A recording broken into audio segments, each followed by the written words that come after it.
we're scoring about 5% in our test of what's the universe made of. The Bible describes the real world as we know it. It has the ring of truth. What kind of country is it that we live in when you can't tell a child why his father was killed because you didn't want him to grow up hating white people? Does the human race deserve to continue? From the Centre for Public Christianity, you're listening to Life and Faith. I'm Natasha Moore. Right. Let's do the math. Our service mission here was supposed to last 31 souls. For redundancy, they sent 68 souls worth of food. That's for 6 people. So for just me, that's going to last 300 souls, which I figure I can stretch to 400 if I ration. So I got to figure out a way to grow 3 years worth of food here on a planet where nothing grows. Luckily, I'm a botanist. Mars will come to fear my botany powers. In case that didn't sound familiar, it's from the movie The Martian.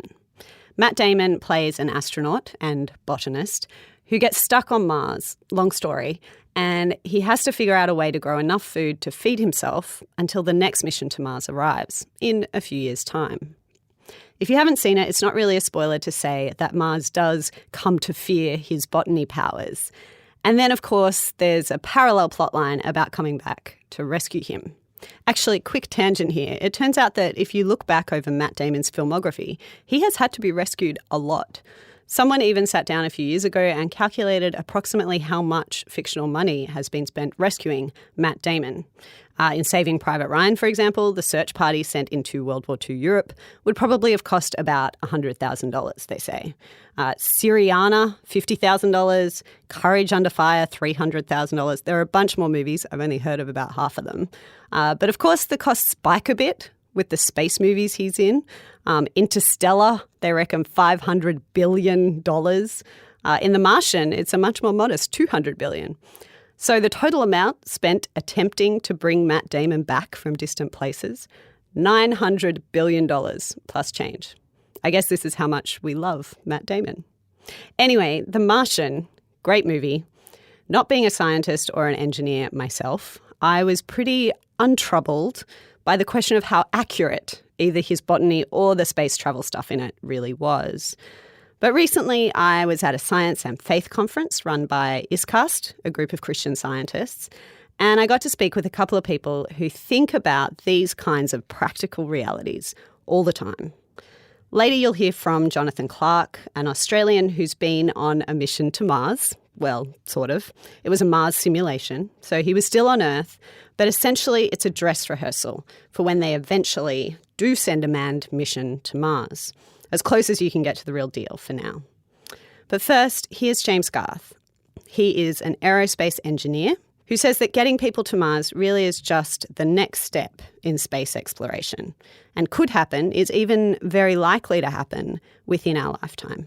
For starters, I wanted to know, what exactly does an aerospace engineer do? I get to play with big boys' toys every day. My main job is to make sure the wings don't fall off. If the wing falls off, it's a bad day. If the wing stays on, it's a good day. Does the wing fall off a lot? It tends to not fall off, although we design it so it only just doesn't fall off because it needs to be light enough to get off the ground. So you're flying around in things that only just work. So the wings of what are we talking about? Commercial airliners, yeah. Okay. So we've got this method down pat. You don't have to worry about anything. But aerospace is a really demanding profession because you're pushing yourself up against the extremes of what is actually possible. You've got to shave out weight at every opportunity. You've got to constantly innovate and use new materials, new technologies. And that's why I actually love doing aerospace engineering. It's just a really fun and challenging pursuit. Tell me where you think we're at in terms of space travel.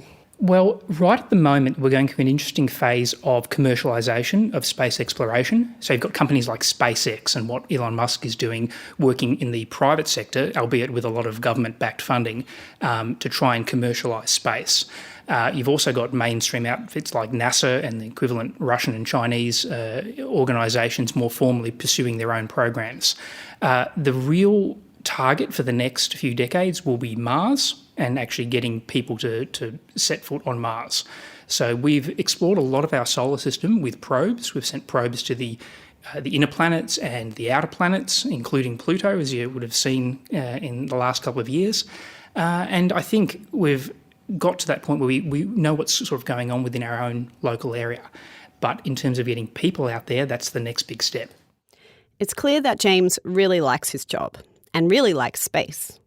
This was true from a pretty young age for him. He told me about seeing an ad in a magazine years ago. Actually, he can't remember what the ad was for, but the effect it had on him has stayed with him. So one of my formative experiences was as a young, budding aero engineer reading through a copy of Aviation Week and seeing on the back cover a full-page ad saying, "In 200 years, spaceflight will be routine. You, however, will be dead." And I looked at this, to this day I can't remember what it was advertising. It might have been aviation insurance or something, I don't know, because I was too busy trying to pick myself off the floor from this existential crisis that had been induced by this ad. I realised that for all these wonderful technologies, for all these incredible achievements that you see, rockets that can be reused and drones that can fly long missions and amazing stuff, every discovery by the Hubble or the Kepler, there's this realisation that at the bottom, when all the really, really good stuff comes along, I'm going to be dead.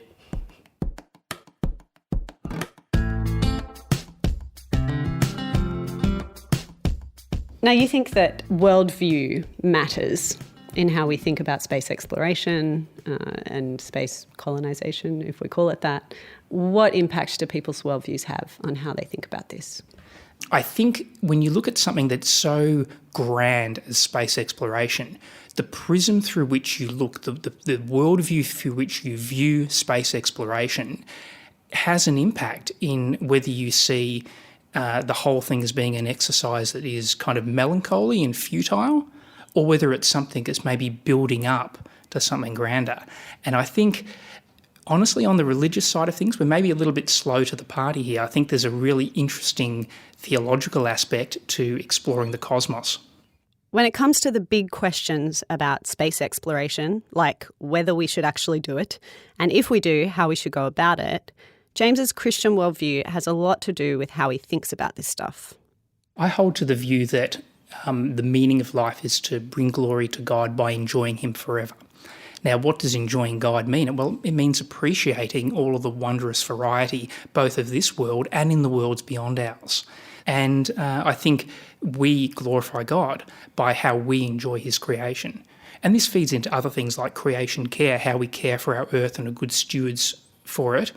This should also apply as we move forward in the cosmos. We should move forward with respect and valuing and bringing order and stewardship to these other worlds. What does your faith do for your existential angst that you were telling us about? It means that I can't put all of my eggs in the basket of wanting to be satisfied in this life here and now. That's just not achievable. I also think if we were to go down the path of, say, the transhumanists trying to modify ourselves so that we can live for extraordinary long lifespans and that sort of thing, I'm worried that the corruptibility of human nature will come to the fore and we'll realise that we'll get ourselves in a very bad situation if we pursue that path without constraints. My faith gives me hope that the seeds that we plant in this life will grow and become trees that we can enjoy and explore in the next life. How do you imagine that? Well, I think to quote Martin Luther, he was once asked, what would you do if you knew that Jesus was returning tomorrow? And he said, plant a tree. Mm-hmm. And I just love that because it's showing that while there's discontinuity between this life and the next life, obviously we must be brought back in some form by the Creator. The things that we do carry on and live on. And I'm thinking of intangible things too, like friendship, art, music. Okay, so I see a place for these things in the new creation that is coming. So do you think these beliefs impact how you do your work and how you kind of approach this whole business of, humans should push forward? It's a challenge for those of us who want to see the fruits of our labour, and we're working on things that can be so vast they will outlive our own mortal lives. I think the idea of a new heaven and new earth, a restored and redeemed cosmos, gives me some hope that all this toil is not for naught.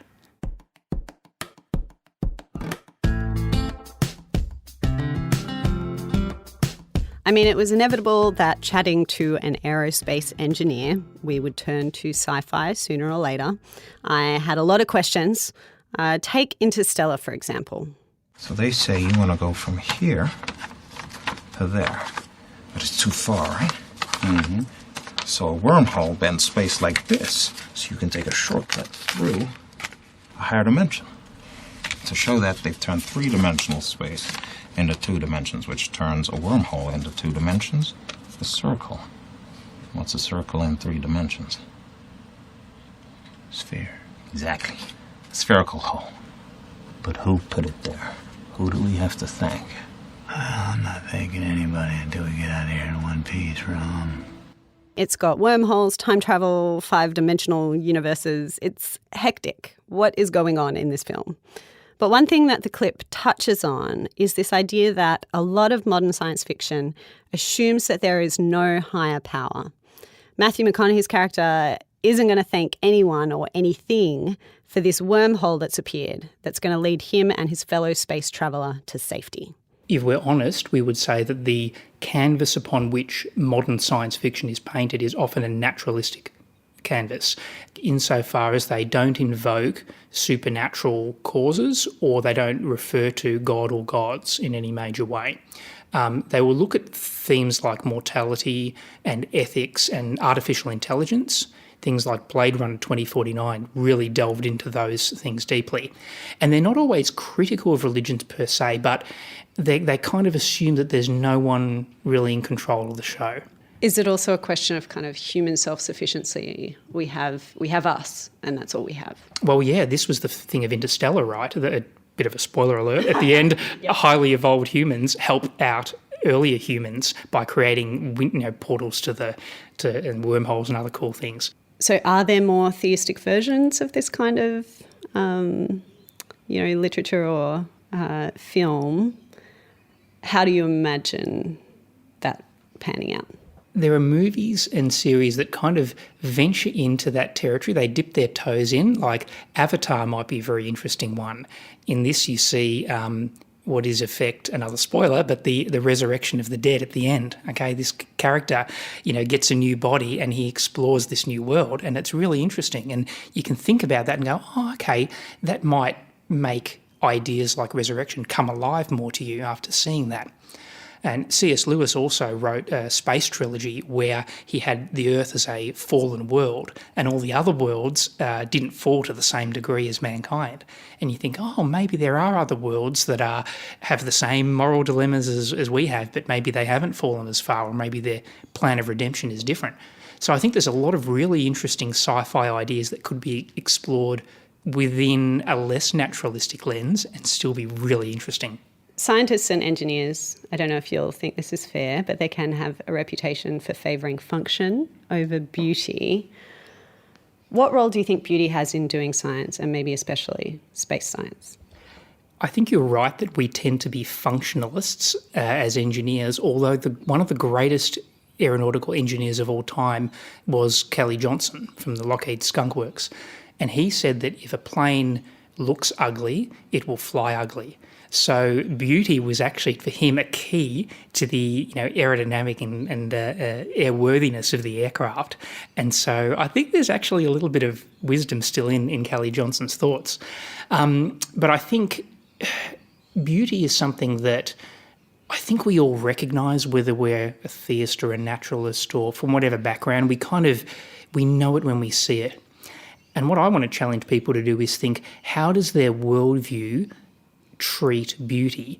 Is it something we can enjoy but ultimately will get crushed out by the burning sun in a few billion years' time, or the heat death of the universe? So beauty is transient, but and maybe even beauty is illusory. Ultimately, it might be so subjective. Or do we see beauty as something that is a pointer to something more? Are we meant to follow the clues? What are these things saying about our world?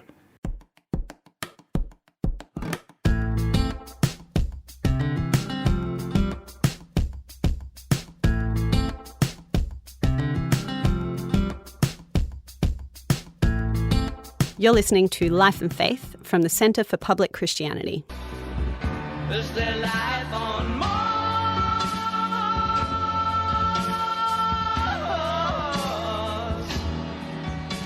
Okay, so David Bowie's song has nothing to do with life on Mars. For the record, the TV show Life on Mars, also completely unrelated to space travel, just to preempt any disappointment there. Of course, the actual question, is there life on Mars, has long been asked by humans. And if the scientists I spoke to at this conference are right, even if there never has been before, the plan is that there will be in the future. Hi, my name is Jonathan Clark. I am an astrogeologist. Gotta say, I didn't know that astrogeology was a thing until I met Jonathan Clark. It's a pretty cool title, really topped only by the fact that he is also the president of the Mars Society Australia, which I also didn't know was a thing until this conversation. The Mars Society Australia is an organisation that works towards the human presence on Mars. And so we do public outreach about space exploration, about the significance of exploring Mars, going to Mars for human future. And we also work towards Australia actually getting a space program, because we're one of only 2 countries in the OECD which doesn't have one. Oops. Whoops, indeed. It's very embarrassing when Angola and Laos have a bigger civil space program than Australia. Going to Mars in the future, one of the goals of Mars societies all around the world, will take a lot of preparation and planning and practice. In fact, there have been several missions to Mars simulated here on Earth to really nut out the details, what works, what doesn't, who we might want to send. And as it happens, John Clark is one of those people. Yes, in 2016 and 2017, I was very privileged to be part of the Mars 160 program. So this was a project of the US Mars Society, which is a sister organisation, to carry out 2 very similar expeditions, twin missions, in their station in Utah and their station in the Canadian Arctic on Devon Island. And we would spend ideally 80 days at each location simulating a Mars mission. We would use essentially the same facility, because these are twin stations. We would have the same crew, or almost the same crew, and we'd be doing similar work. But in one, we'd be working in a cold desert environment in the Canadian Arctic, and the other is in a hot desert environment in Utah. Although, let me tell you, Utah in winter is a lot colder than the Canadian Arctic in summer. So why these 2 particular places? How do they map in terms of being Mars-like? Both these areas are what we call Mars analogues. They have features on them that are similar to Mars in some respects. So in the Canadian Arctic, the ground is frozen. There's permafrost. We know there's permafrost in Mars. The station is on the edge of the Horton impact crater, which is a 20-kilometre in diameter impact crater blasted into the Canadian Arctic by an asteroid hitting the Earth 35 million years ago or so. In Utah, you've got a red, dry desert with rocks that are full of clays, full of sulfates, just like we see on Mars. So although it's not a cold desert, it's a hot desert. There are geological similarities which we can study, and in the Canadian Arctic we can look at the cold desert aspects. And together, looking at these 2 different environments and the processes operating and their signature in the environment helps us understand Martian processes and how we go about studying them. Because when we go there to study, we're living in a habitat, a tuna can we call it, 8 metres high, 8 metres in diameter, 2 decks. There were 7 of us in Utah, 6 in the Arctic, and we don't go outside for operational reasons without wearing a simulated spacesuit. So if you want to go outside to look at some rocks or study some bacteria, you put on the suit, you set up your communications network, you sit in the airlock for 5 minutes to depressurize, as it were. Then you go out and do your work, and then you reverse all of that to come back inside. So you don't just sort of duck outside for a smoke, if any of us smoked, which none of us did, or just to enjoy the view. It's a serious event, just like being on Mars. Going outside would be a serious event. So do you get a bit stir crazy? You're there for weeks and weeks, and you can't go outside without putting on a spacesuit, and you're with these same 7 or 8 people. you're too busy. I mean, people ask questions like that all the time. What do you do all the time? And it's sort of the expectation, you sit there looking at each other, waiting for someone to pick their nose, and then you can tear them to shreds. But you're working 12, 13-hour days, 6 days a week. You're planning your next EVA. You are doing the EVA, your extravehicular activity. You are working up the results. You're supporting other people as they go out. There's cooking and cleaning. There's burning your toilet waste. As we say, the crew that poos together stays together. So you do all your business in plastic bags, and you put it in an incinerator every couple of days, and you burn it. I mean, that was going to be one of my questions. Yeah, it's going to be, you are very good friends after all of this. Yeah. And they were great. I mean, I'd do it again with that crew. I mean, they were really, really nice people. I mean, we're all very different. We had someone from India, 2 Australians, a Canadian, an American, a Russian, and a Frenchman. So we're an international crew, very different backgrounds, different ages, but we all worked really well together. They're more family than friends now. And they have different skills. Very much so. What were their specialisms, and are those the kinds of people that we would actually take to Mars? Yes, we had 2 geologists, we had a biologist, and several engineers. Some of them were aerospace engineers. We had a journalist who's also an aerospace engineer student. She's studying to be a cosmonaut in Russia. And we also had an artist on board who's also a communications person. So she was very, very good in terms of, because we spent a lot of time writing reports. You can't escape paperwork even on Mars. So she was really good as a professional communicator to make sure that what we said made sense and was concise and so on. Do you ever get so immersed in the mission that you kind of forget that you're not on Mars? It's a role play. Mm-hmm. And for practical purposes, the more you get into that mindset, the more you get out of it and the more valuable it is. But so yes, the first time we went outside at the end of the simulations of, we're going outside, not wearing a spacesuit.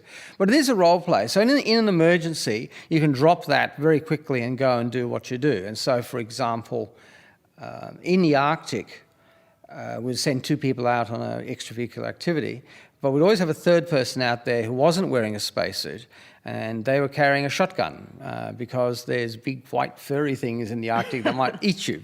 It won't be those on Mars. But yeah, we always have someone on polar bear. As we know. As far as we know. So we always have someone on polar bear duty. And I had to go through all the training here in Australia, so I'm known to the federal police as the polar bear guy. Because why do you want to use a pump-action shotgun, which is not an easy weapon to get a license for in Australia? Well, polar bears. And so, you better write it up. So I wrote this sort of 5-page document, and they had a good laugh over it. And, yeah, it doesn't sound like the most convincing story. So I'm kind of going to Mars, and there might be polar bears. Yeah, that's right. So what did you learn from these expeditions that might help us when or if we go to Mars? Well, I think we showed that a well-selected crew, people who knew each other, who were committed to working together, who respected each other's differences, could do a very, very successful expedition under many of the conditions that we have on Mars. We knew this already, but it's just good to reinforce that. We got an idea of how much time we could actually spend exploring Mars. When we worked out that you could probably do an EVA, an extravehicular activity, probably at least 2, perhaps 3 per person per week. So you'd have a crew outside with 6 people on the surface of Mars every day during a 6-day week. That's the other thing. We need a day off every week. Otherwise, you just get too ratty. You need that time to relax and read a book and sleep in. And I mean, you do a few things. You'd write your diary, and the housework would continue. But just take it easy. 6 days you shall labour. It's very true, even on Mars. Yeah. Can you tell me about a time when things either went wrong or when there were particular triumphs that you remember? I think probably the biggest challenge was getting to the station in the Arctic, which hadn't been used for about 6 years. And we got there, and the previous people had left it in a horrible mess. It was just full of junk. there was mold everywhere. I mean, I'm surprised it didn't sort of leap off the walls and grab us by the throat. I mean, mold millimeters thick, covering cupboards, cans of food that had exploded and then sort of had this primordial slime. And we had to clean it up. We had to clean it up before we go to bed. We had to sort of scrub out our sleeping areas because there was mold there. But within 3 days, we had the place in a good enough shape to be ready to carry out the mission. And we fought the mold for the remaining month that we were there, but we kept it under control. I actually had a dream one night where the Indian girl in our expedition had really, really long hair. She would just about sit on it. And I actually dreamt one night that she got mold all the way through her hair. We had to sort of shave it all off. She didn't think that was quite so funny when I told her in the morning. But yeah, and this actually happens on real space missions. Some of the early space stations did fight huge battles with mold until technologies were developed to deal with it. What was your most memorable EVA? Oh, I think that one of them we went about 15 kilometres away from the station riding quad bikes, along this shallow gravel bed river. Because the thing with the Arctic, although it's a cold desert, is actually there's mud everywhere. So the best way to get around is actually to drive down the creek beds, which are full of coarse gravel. So we drove around and just the scale of the interior of this impact crater and all of these shattered rocks and impact melts. And you could very easily imagine yourself on an alien planet because there was sort of strange greys and yellows and oranges. So that was an extraordinary experience. So what's it like wearing a spacesuit? Wearing a spacesuit is a very interesting experience because these are simulated spacesuits, which is a fancy way of saying they're costumes. They are quite primitive. They're essentially overalls with some extra stiffening. You wear heavy boots and heavy gloves. You have a helmet that's made partly out of a rubbish bin lid and a plastic bubble. And you wear a hobby box on your back that's got batteries and fans through corrugated swimming pool hose to keep hair to the helmet. And you put this on, and suddenly you're actually isolated from the external world. You can't, if you touch something, you can't really feel it. You're always wanting to, I'm going to take the gloves off and do it properly. No, that's not in the simulation. You can't, geologists have this strange habit of licking rocks to sort of see what they look like. You can't do that. Sometimes the rocks got dust on, you pick it up and you blow on it, and suddenly you realise, no, you can't blow on it because there's this bubble on your head. You're isolated from the environment too. When you go out for a bushwalk, you feel the breeze on your face, the wind in your hair. When you're inside this bubble, you don't feel it. You can hear the wind, but you don't feel it. And you're in this. It's like being in this tiny little personal capsule, which can become cozy because if it's -5 degrees outside in the Utah winter at midday. It's nice having a little warm, cozy bubble. But you're also working hard because the backpack weighs, in the case of one in Utah, 17 kilos. You're lugging around a lot of weight. Your boots might be 1 kilo each. You no longer just saunter around. You actually got to think every time where you put your step. Now, with care, you can get most places. We always think, no, should I go up that hill? What if I fall? It's not going to be very nice falling wearing this gear. Smash your teeth, break your nose, you break your leg, injure your back. So you've got to plan everything you do ahead of time and take your time. But the strange thing is we did do comparative trials working in the same area, doing the same works in both locations, without the suits on and with the suits on. And curiously enough, when you're wearing the suit, it forces you to focus. You become more aware and you actually work, oddly enough, or at least you observe more efficiently than you do if you're just sort of walking around in your shorts and T-shirt. It's a curious experience. Of course, if you're doing mechanical work, and we erected a dome, it's extremely hard doing all this fine manipulation with tools and so on. And that was really quite tough. Did you experience any reverse culture shock when you came back? Oh, yes. Particularly coming back from Utah, at the end of the mission, we had to drive to Grand Junction, it's actually in Colorado, to pick up an extra vehicle for us to leave. And of course, we went and had a meal in a proper restaurant, and we had steak and fresh salad, and it just I don't know how good it really was, but it just tasted so good. I think seeing how much stuff people use, because we're living in close quarters and you go into an ordinary house and there's space everywhere, and you're not sort of trying to account for every drop of water you use. I mean, you turn the tap on and it comes out at high pressure rather than sort of dribbling out. I mean, just how much water you can waste. Having a shower every day rather than once a week, whether you need it or not.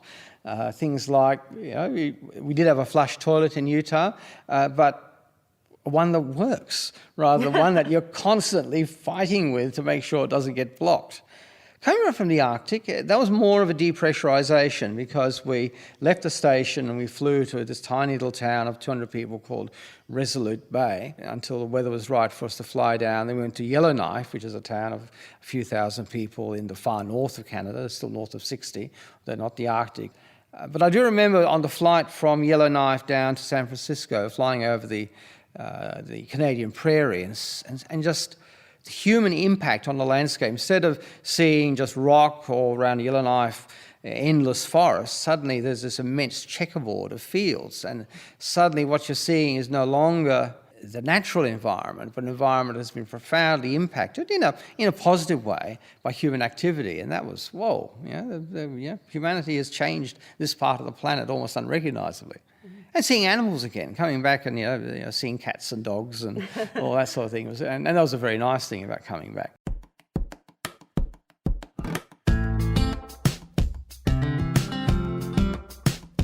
So we've done some practice missions on Earth, but I wanted to hear from John how close exactly he thinks we are to sending people to Mars. If we put our minds to the society, we could be on Mars in 10 years. The technology we either have or we have prototypes for. It's just a matter of developing it. We know that people are tough enough and clever enough to be able to do it, and we know the sort of people who will do it. It's just a matter of the political will, of committing the resources to it. And the resources aren't that much. I mean, they're a lot for you and me, but compared to the amount of money that we spend on fighting wars of dubious value in various parts of the world, it's actually quite trivial. So it could be 10 years. I mean, it could take 100 years if we don't put our minds to it. But I think sooner or later, someone's going to try it. If it's not the US or Europe, it could be China or India or Japan in 50 years' time. So you're the president of the Mars Society. Yeah. Do you reckon you'd get to go? I'm the perfect age now. I'm in my 50s, and it's interesting. People think of young people in their 20s being astronauts, but actually, people who go to Mars will be people in their 40s and 50s, people with long experience, lots of training, and perhaps even grandparents. But how long does it take to get there? 6 months there. You spend probably 18 months on the surface, and then 6 months home again. 2.5 years, which is the length of time that people spent going to the Antarctic in the classic era of exploration. Scott and Amundsen and Shackleton, they're all there for 2 years, 3 years. Mawson would be another one. The other thing to think about is it takes 6 months to get to Mars. The first fleet, when they came to Australia, took 8 months to get here. So Australia, 200 and something years ago, was Mars for people in Europe. There's definitely some pushback, though, to the whole idea of humans colonising, settling, mining, doing anything much in space. The opposition comes not, as popular mythology would have it, from people with strong religious convictions. We shouldn't go into space because it's desecration. But it comes from people with a very strong environmental perspective, that somehow by going to, that humanity is a disease. And people are quite adamant that we should stay here and fix our own problems, and we shouldn't impoverish the Earth. There's some sort of perception that we're spending obscene amounts of money going to space when it is actually hastening our decline back into a new dark age from which there is no recovery. So it's a very strange and incoherent, but very deeply felt passions that we should stay here and either fix our problems here or just not contaminate the rest of the universe. If we say, we don't want to do it, that's not going to fix the problem. If we're concerned about something, let's go and play the game and make sure it's played right. What is the picture of human nature that is going with this kind of pushback? You could say it is a sense of total depravity, that humans are a blot on the landscape, they're a virus, their stars are better off without us. Of course, in the Christian worldview, we balance that with the fact that God is gracious, and not only gracious to those who put their trust in him, but he's also gracious to those who have not. God sends his rain on the just and the unjust alike, as it says in the Bible. And we see in the world around us, yes, there are great evils, but there's also great good that is done, often by Christians, often by non-Christians. And this is that common grace at work. When we go into space, yes, we take our problems, but we also take that grace with us. You think of the Apollo program, which was a very nationalistic program of beating the Americans beating the Russians to the moon in terms of making a grand technological gesture. And yet that experience transformed itself. Because what did they do when they got there? In 1968, Christmas time, Apollo 8 circled the moon, and they read the first few verses of Genesis. The very first moon landing. Shortly after landing and everything was settled down, Buzz Aldrin said, I would like to take this moment for everyone to reflect on what has happened and give thanks in his or her own way. And then he read to himself the passage from John about I am the vine and you are the branches, and took communion on the moon. So no science fiction story, no futurist ever predicted that one of the very first things that people would do on the moon would be to take communion. But he did that. Do you want to go to Mars? I'd love to go to Mars. Why? I think there's many reasons. Some people go to Mars because it's the frontier. Some people want to go to Mars because maybe we can set up a new society there that avoids the errors of the old and make new mistakes and find, create new ways of doing things. For me, I love beautiful places. And Mars has grandeur. It's got volcanoes with cliffs 8 kilometres high and canyons 12 kilometres deep. It's got blue sunsets and pink skies and great dust storms. It's an extraordinarily beautiful landscape, and I just love to be able to explore that in person. I love deserts. My experience in the Arctic, I love the Arctic, being isolated, that sense of being away from everything and everyone, but still close to God. Psalm 139 says, wherever you go, God is there with you, even in your spacesuit. And I like that feeling. Historically, in many cultures, people have gone into the desert, into the wilderness to contemplate life, to come to a deeper understanding themselves of the nature of the universe. Philosophers, poets, the prophets have gone seeking the voice of God, scientists have gone studying the mysteries of the universe, and Mars is the ultimate desert in some respects.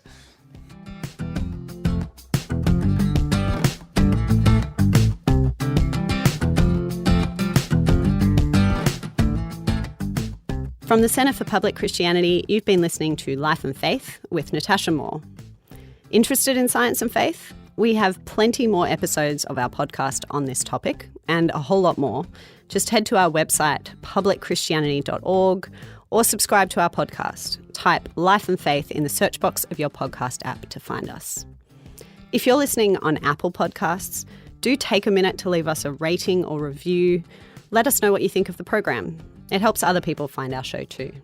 Next week, we found out on her second day of life that her life would be very short, very difficult, that there was no treatment, no cure, that this syndrome had already done a lot of damage to all of her major organs, especially her liver and her kidneys and her brain. So that, as you can imagine, was devastating news.